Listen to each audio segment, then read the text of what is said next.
this past Friday and yesterday, the script flipped. And that to me signals there is a strong probability that the market has flipped. Friday, we had a big confident scoop back up, right? So what I mean by that is on Friday, you had an intraday sell-off, but buyers into the weekend ripped that baby right back on the day to green. And then you had the confirmation. Monday comes along and boom, to the upside we go. Isn't green just a beautiful color? I think green is becoming my favorite color. But anyways, looks good, looks confident, and follow through today just is extra icing on the cake. My opinion here would be that if you get a pullback, in my view, that is an opportunity to add, to get long if you're not, right, etc. You do what you want. This is not financial advice. That's my opinion, right? I could be wrong about that, but I think there's a good probability that the idea is the market got so scared and bottomed out. And now with higher lows coming in on this and actually breaking through that 2-week kind of chatter area that we were in, this looks like the market has room to continue higher. And again, that's not a guarantee. Nothing is a guarantee in markets, right? But this is about as good of a signal for a possible bottom as I think you can get. Let me back that up. I keep saying these same things, but it's important that we reiterate and say things over and over. If you're a regular, you've heard me say this 1,700 times, but this is going to be the 1701 because it's important stuff. Look, the market got really scared and people bought heavy protection. What I mean by that is that when people get really scared in the markets, in the stock market especially, they buy puts, right? They buy puts, which are leveraged bets essentially that the market is going to go down. And if you buy them for protection, which is what a lot of people do, they buy puts to protect their portfolios in the case that the market goes down. So everybody bought protection or even speculated that the market was going to fall. We also see that in the AAII Investor Sentiment Survey, which showed respondents were feeling for the 4th week in a row extremely bearish. So you have all the recipes here for a sharp reversal from here, in my opinion, in the indices.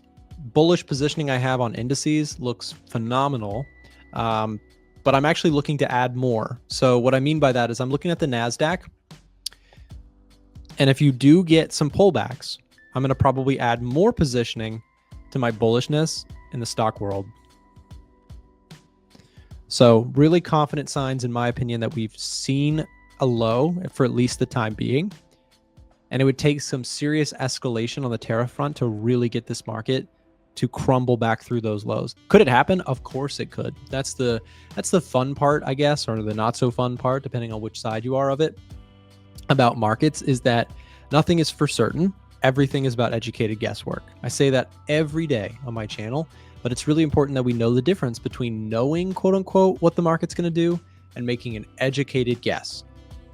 At any point, you have to be ready to say, oh, well, looks like I was wrong, and adjust, pivot.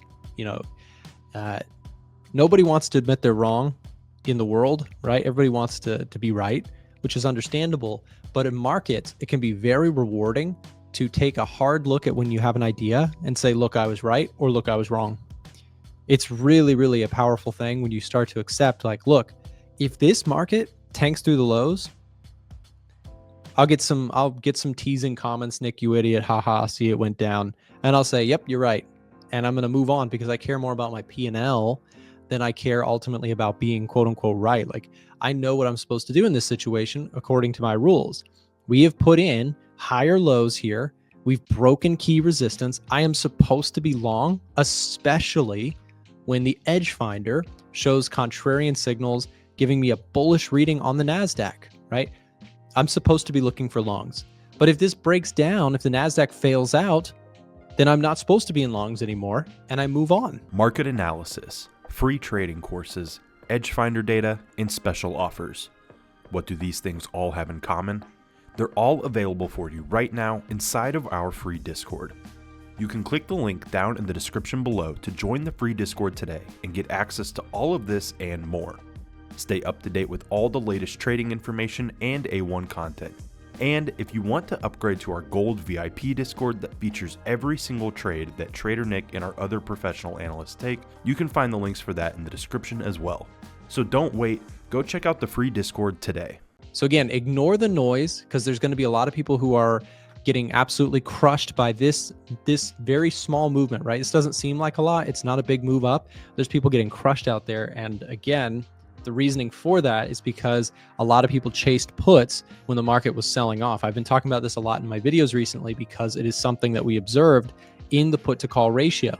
Like there was a massive rush for betting bearish on the market. And that ended up yet again, as it usually is a huge loss for people who do that and a huge opportunity for people who are patient and buy into and step into a fearful environment. So that's what I did and what I look to continue to do. Is there's still uncertainty, and that uncertainty to me is an opportunity to stay long, because I don't view the economy as going into a major recession at this time. The data doesn't really support it from what I can see. Right? If I take a look at the US Economic Heatmap, here's the thing. Inflation is cooling. That's a positive factor, right? Okay, what about jobs? Well, jobless claims were decent last week. JOLTS job openings were pretty healthy. Unemployment rate still at 4.1%, even if it ticked up slightly. I mean, we're still at 4.1%. That is super low unemployment. Wage growth is outpacing inflation at 4%. People are getting paid. Their wages are going up more so on a relative basis than the average price in stores. That's a positive thing for the consumer. Non-farm payroll was expected to be horrendous. Did come in a little bit light, but not nearly as bad as people were forecasting. ADP was a miss, right? So we have some negatives in here. Manufacturing PMI was a miss. Services PMI yesterday and the ISM services PMI better than expected, right? So again, if you're calling for a recession, it's not in the hard data yet. Now, the argument people who are bearish on this market would make is that it's in the soft data. Oh, the consumers are saying that in the future, prices are likely to go up and the consumer's feeling weak. But what Powell himself has been mentioning in his speeches are that you have to be careful with consumer confidence. You have to be careful with surveyed responses from the masses, because a lot of times what people say is they feel like, oh man, the economy is horrible, and then they go buy a new car, right? So the actions and the hard data is what we do lean a little bit more into. And so that's why when we talk about consumer sentiment, people who are bearish right now are pointing out, well, oh, but people are saying it's going to get worse out there. Well, people have been saying that for years. The consumer, right? The consumer out there, here's something nobody wants to admit, right? People have been saying, oh, the consumer's going to get killed. Well, look at oil prices. Anybody else notice that the gas pump is cheaper? And this is not about political biases, because the prices of gas were actually going down under Biden too. So this is not a political charged statement, but gas prices are overall in a much better place than they were in like 2022, where we had Russia invade Ukraine, and it was a really, that hurts the consumer. So before you say, oh, the consumer's in a terrible, terrible spot, look at the data. It doesn't fully support that right now. Here's two things. The oil prices are on a relative basis much lower. That means gas pump more affordable for the average person than it was, right? I'm not saying it's easy out there. Nothing is easy out there, right? The world's hard, but you have to be factual about it. And you also have to take a look and say, well, look at the 10-year. The 10-year's off of its highs, so people can go borrow money a little bit easier. And if this keeps going down, which seems to be a strong goal of the current administration, if that does occur, if they get what they want there, that is good for the consumer. Lower borrowing costs allows them to get loans easier, buy cars, stimulate the economy. So my point is, what people say in surveys and responses, like the consumer confidence, look, it's still worth keeping tabs on, right? We could pull up consumer confidence, which has come down a little bit here, but be careful drawing too much of a conclusion from the quote unquote soft data, right? Because here's the thing, here's the hard data for you. Oil and gas prices are down. Okay. What about inflation? Inflation on an overall basis, down. Now, hear me clearly. Prices are not down. Prices are still expensive. I'm not disputing that. I think everybody knows that prices have risen a lot in recent years. But here's what I'm saying. Prices are rising at a much more moderate pace than they were over here. 7% inflation, 8% inflation, that hurts. That really hurts because your prices of stuff are going up dramatically. But 2 to 3% inflation, much more able to deal with that than 8%, right? And that again, we've seen the decline in inflation through 2023, 2024. We saw really great progress on inflation. So again, will we be able to continue to see that overall trend? I think possibly. So, when I look at the state of the economy, overall, we've got good jobs growth or a decent jobs market, right? Unemployment rates at like decade lows. It has been for the last few years, right? So we have decent labor market data. Let's take a look at our unemployment rate. You can see unemployment rate went up a little bit, but has kind of since moderated. 4.1% is not bad at all. I mean, the long-term average is 5.7. 5.7, we are well below that. Fed also wants to keep this number where it currently is. They've actually, Powell was sounded much more sensitive to growth than he did inflation on his last meeting. So the point is, there's a Fed put, and I also think that there's a Trump put. So to me, again, things look pretty good in terms of a rebound opportunity. Risk to reward looks good with sentiment so extreme. I like the setup. I'm definitely way more bullish than I have been in some time for this market. For multiple months here, I really did not have an interest in trading indices. You can go back and watch my streams and videos during that time. I was trading gold quite a bit during most of the last few months, but recently, indices to me look very, very attractive on a risk to reward basis. Doesn't mean they're guaranteed to go up, but the risk to reward to me looks very good. So, here's the thing. Retail sentiment, I'm sorry, that's not what I'm looking for. I'm looking for, let's keep going on this economic data stuff for a second. Retail sales. You really want to know how the economy is doing. Look into the consumer, right? That is a really important thing. We missed expectations and we had a pretty ugly retail sales number before that. This number comes up pretty soon. I'm really curious to see what the next round of retail sales data brings for us to see how the consumer is doing on that front. But services PMI, we're missing the latest data on the. Oh no, we didn't. This is ISM. Yesterday we had services PMI numbers. The flash services PMI numbers were great. So showing some optimistic outlook for the economy. So my point is right now with this is everything perfect? No, but the market headlines will have you believe that the market's falling apart and that consumers can't afford to blink. And that's the story that's been going on for a couple years now. People saying, oh, the consumer's completely destroyed. Well, I just think that you have a lot to prove there before you count the consumer out, because for years, people have been saying, oh, consumers tapped out. They can't afford anything. And then the consumer surprises everybody. Here's what I'm looking at. So doesn't have to be crazy complicated. Here is a high. Here's a low. We're kind of right back into this harmonic merge level, which is potentially where these bears can hide out. I think more of the level I'm watching is going to be the 50% pullback zone, which is not that far away. So the bulls could still climb. We have a pretty solid gap right there, as well as that Thursday to Friday. Today was not much of a gap day. We just had a retest of it, so it's pretty efficient. But here's the 50% zone. So we pull back in this 50% zone. We look left on the chart. There's lots of previous lows back here around this like 55% zone. So let's just say from 5,800 to around 5,850. I could see the bears hiding out in there for a potential scratch at the market. Where to? Well, they can certainly pull back into this area to retest some gaps.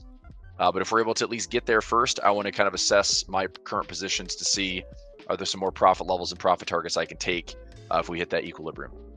So I'm going to set a chart alarm here around 58.20, and that's just in front of my 50% pullback level. So coming up to 50% pullback zone. That gives us just a little bit more drift. That allows the volatility index to continue to drop and settle back in. We've gone from 29.55 or 29 was the high here. 29.57 on the VIX all the way back down to 17. That's a pretty nice retreat on the VIX. 42% decline on the VIX.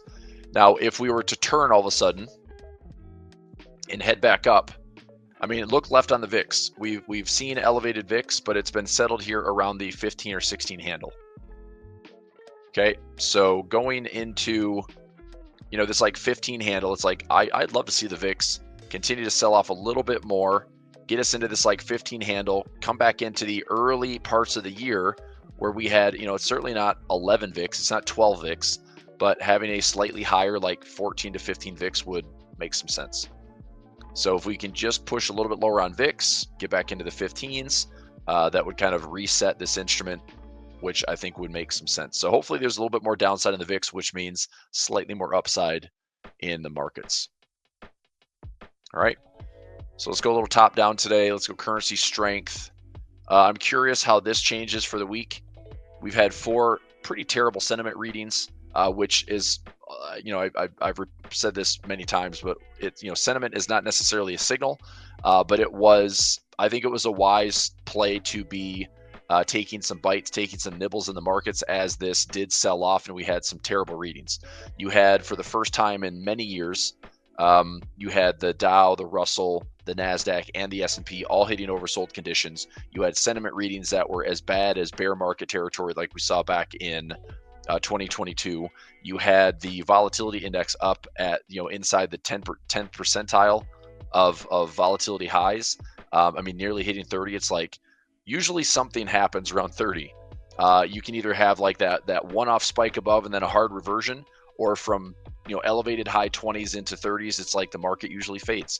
You can look back a lot of years when you've seen 30 VIX. It's like even through 2022, COVID obviously had its bouts, but that was just elevated volatility in general after like the largest spike we've seen in VIX.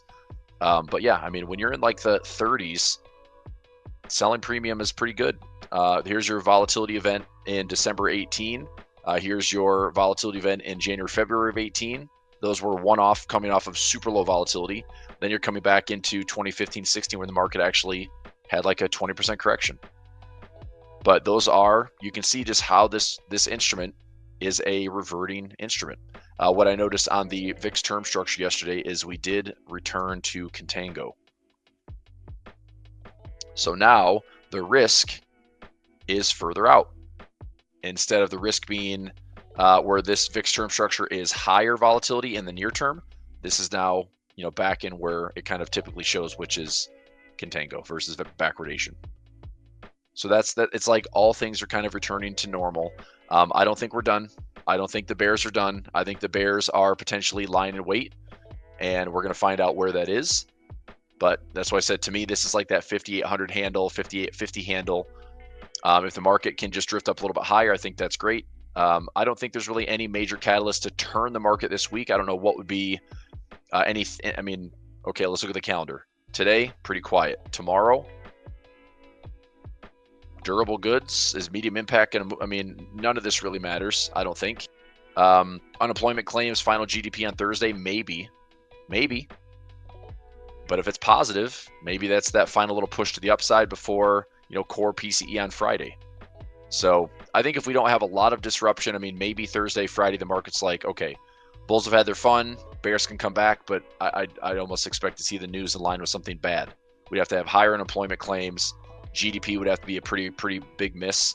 And then Friday's core PCE. Let me see if it's on the Bloomberg calendar here. Bloomberg for Friday. I want to see what the forecast is for the core PCE. Do they have it? So we got year-over-year core PCE with no forecast. Year-over-year PCE with no forecast. Well, that's annoying.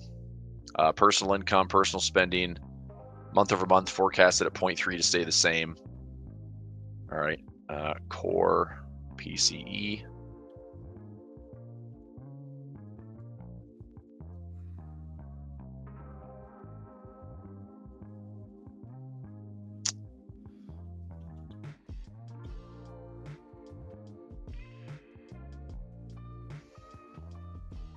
It's one of these in here. This one, 2.6. So Fed rate still 4.25, 4.5. Changing likely this summer. June is expected rate cut. Still around 2 cuts this year is what's expected from the Fed.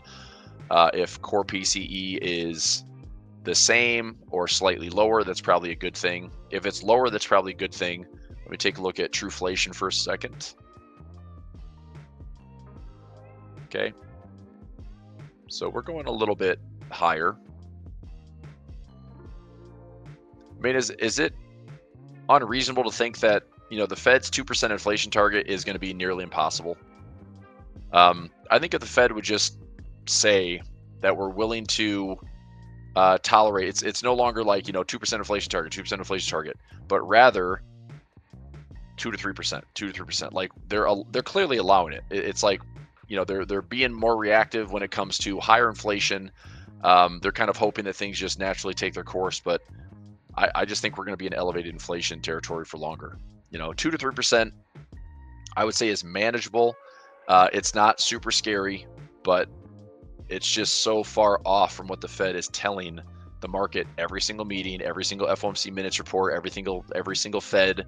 It's like 2% inflation target. I mean, we had a 2% inflation target when we had deflation. So I don't know. I don't think the Fed is going to be that hawkish, because in order to probably get to 2% inflation, we probably have to see an overshoot, right? We'd have to be at, we'll just say we're sitting around whatever. We're just going to, let's just take this. Okay. 2.6, or the headline CPI at, what's headline CPI? Core CPI.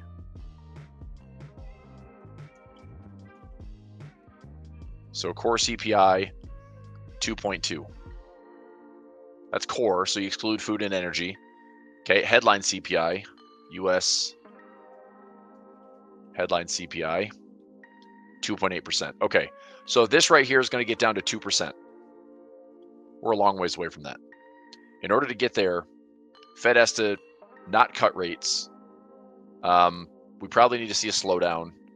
I don't think, I mean, from historical context, stagflation is a long ways off. You know, unemployment, unless we see a big uptick in initial jobless claims or continued jobless claims, we're not seeing really anything too scary in the labor market right now. So anyway, we're a long ways away.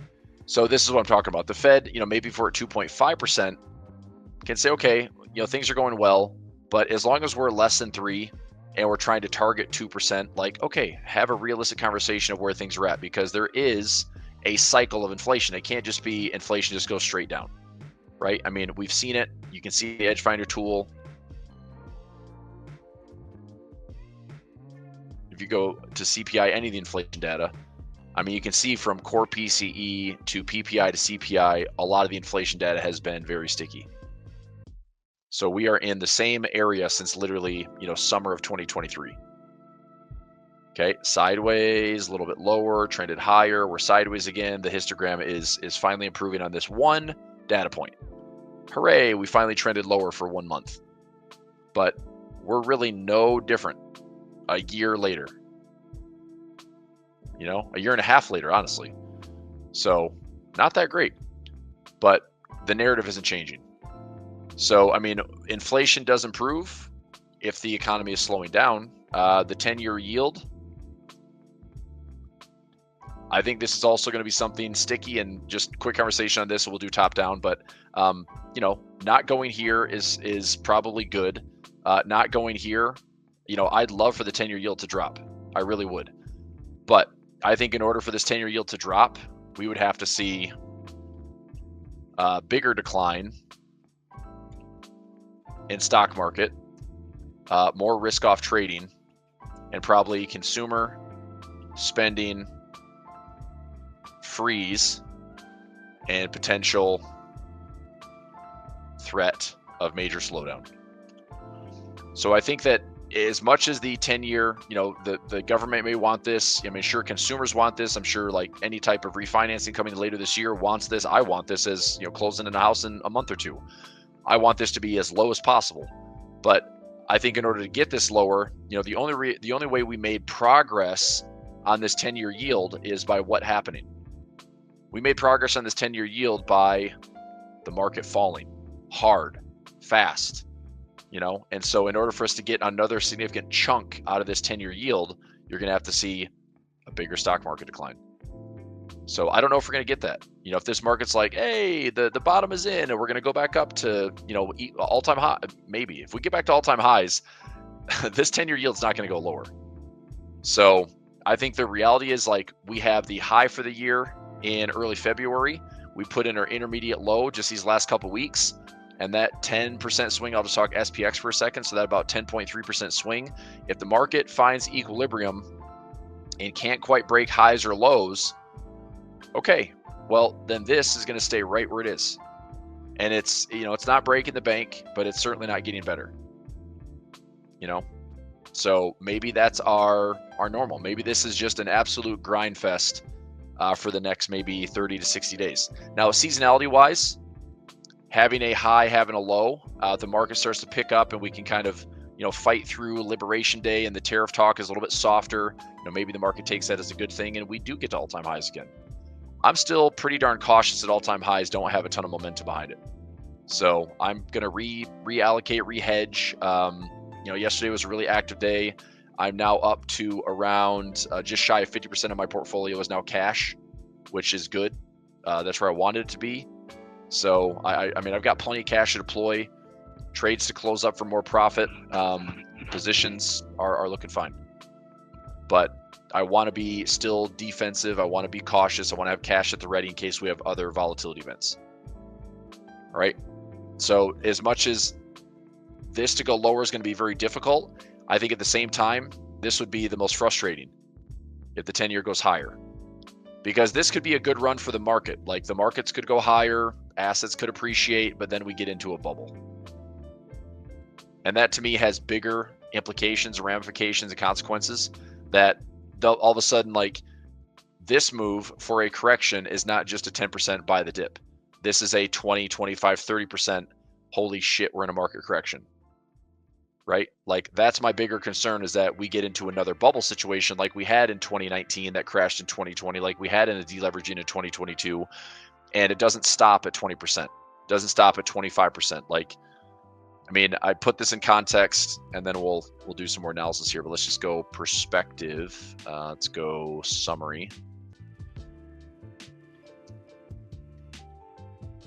Let's go bear.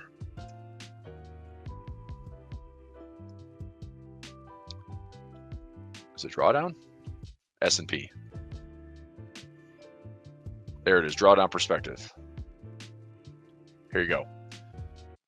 So intra-year decline, we're talking like bigger picture, right? So a 10% pullback happens about 64% of the time, and it happens every 1.5 years. Okay. It happened in 2024. It happened in 2025. Well, there you go. Checks the box. Pretty accurate.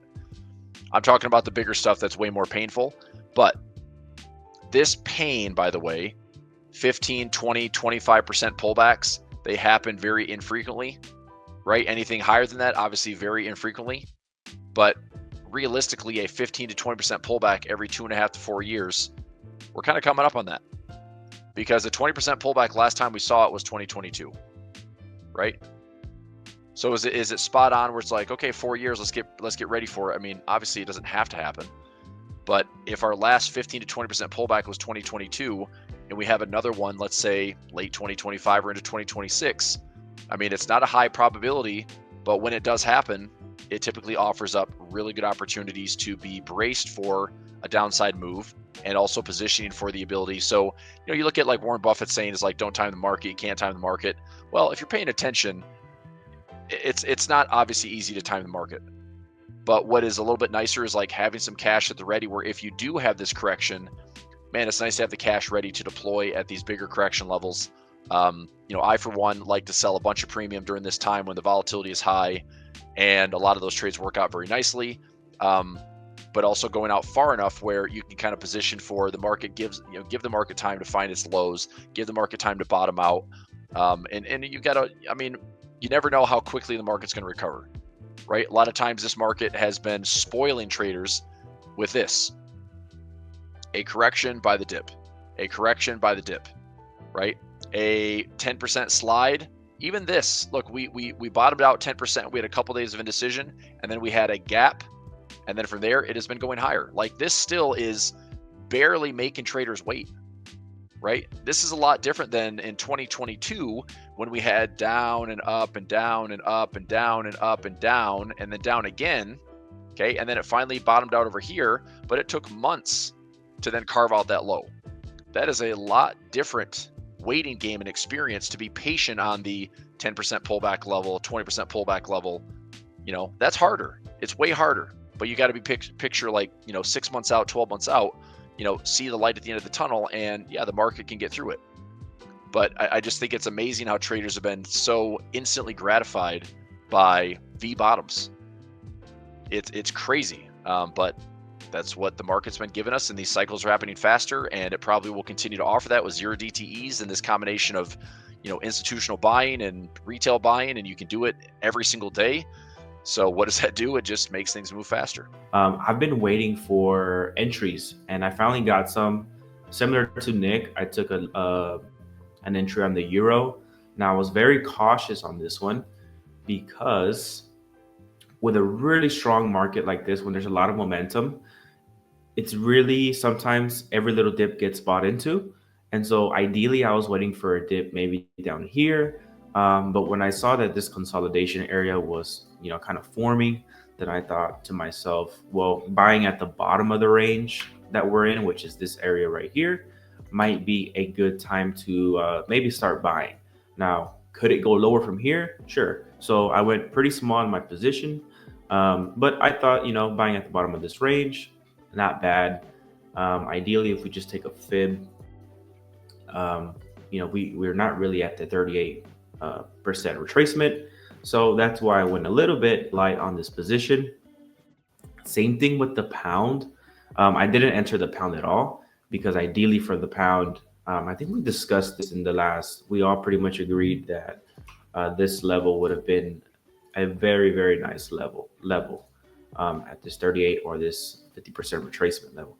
So I'm also, keeping some cash to potentially, if this thing does go lower, I would prefer to buy at this level. It'll be a bigger trade for me. I put on more size to kind of, target maybe these highs over here. Hi, Kiddis. Hi, Bashi. Good to see you guys. I see ball outs in here. The OGs are always here, of course. But yeah, this month has been pretty slow for me, to be quite honest with you, especially since I'm trading only FX. I do have like a paper. I'm trying to test some things on the equity side of things, like stocks, swing trading stocks. That one's doing really well because now we see that there's a bounce back in the equities market. You see the S&P 500 is getting some follow through. So is the NAS. Also a healthy thing to see is that the VIX is kind of stabilizing. So those erratic movements are no longer expected in the near term. So I think if we just continue some follow through, maybe we get the S&P pull back a little bit. That wouldn't scare me. But as long as we hold this level and we continue upwards, then I would definitely say we are in a healthy state. Things are balanced. There's going to be some organic movements in the market. And this whole recession, the world's going to end thing is pretty much off the table at that point, if that, does happen.